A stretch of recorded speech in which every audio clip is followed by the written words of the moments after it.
মাননীয় প্রধানমন্ত্রী জনাব তারেক রহমান আপনি সেটা দেখবে, হ্যাঁ ঠিক আছে।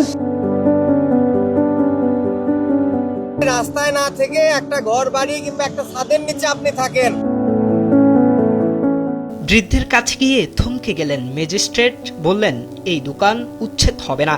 শিরোনামে সময়ের আলোতে একটি মানবিক প্রতিবেদন প্রকাশ হওয়ার পর মুহূর্তেই সেটি সোশ্যাল মিডিয়ায় ভাইরাল হয়ে পড়ে।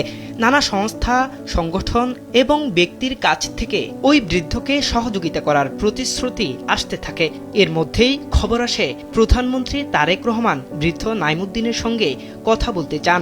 আপনার থেকে সবসময় ফ্রি খাওয়াবে, হ্যাঁ হোটেলে যা টাকা লাগে সেটা আমরা দেব। বৃহস্পতিবার বেলা 11টা 13 প্রধানমন্ত্রী তারেক রহমান বৃদ্ধ নাইমুদ্দিনের সঙ্গে ফোনে কথা বলেন।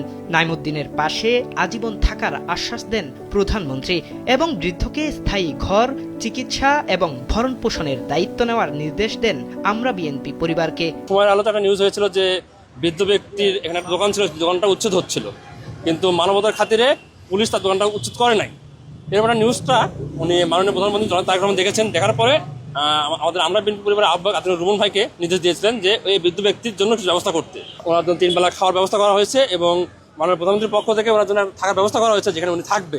তার জন্য চিকিৎসার ব্যবস্থা করা হচ্ছে, যেটুকু সম্ভব মাননীয় প্রধানমন্ত্রীর পক্ষে সবকিছু করা হচ্ছে, যাতে উনি একটু হলেও যেন সুস্থভাবে বেঁচে থাকতে পারে।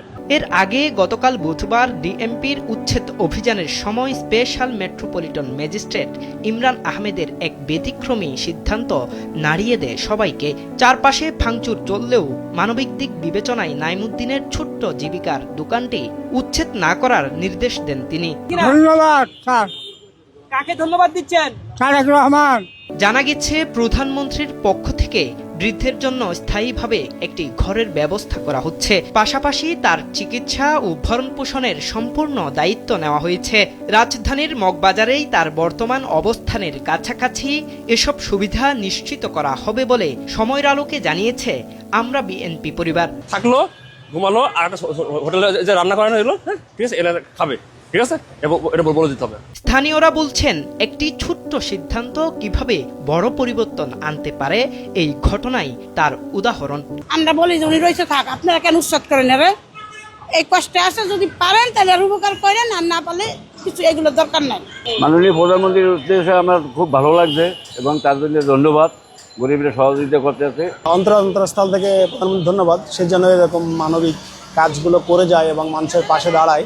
বৃদ্ধ নাইমুদ্দিনের চোখে এখন স্বস্তির ছাপ। দীর্ঘ অনিশ্চয়তার পর তিনি পেয়েছেন নিরাপত্তা, পেয়েছেন বেঁচে থাকার সম্পূর্ণ আশা। ধন্যবাদ তারেক রহমান, আমি খুব বিশ্বাস করি এবং ওনার আব্বাকেও আমি খুব বিশ্বাস করি। আইন ও মানবতার মেলবন্ধনের যে দৃষ্টান্ত তৈরি হয়েছিল উচ্ছেদের দিন, তা এবার পূর্ণতা পেল রাষ্ট্রীয় সহায়তায়। একটি ছোট্ট মানবিক সিদ্ধান্ত একজন মানুষের জীবনে এনে দিল বড় পরিবর্তন, আর সেটি মনে করিয়ে দেয় মানবতাই শেষ কথা। জাহেদুল ইসলাম আরিফ, সময়ের আলো, ঢাকা।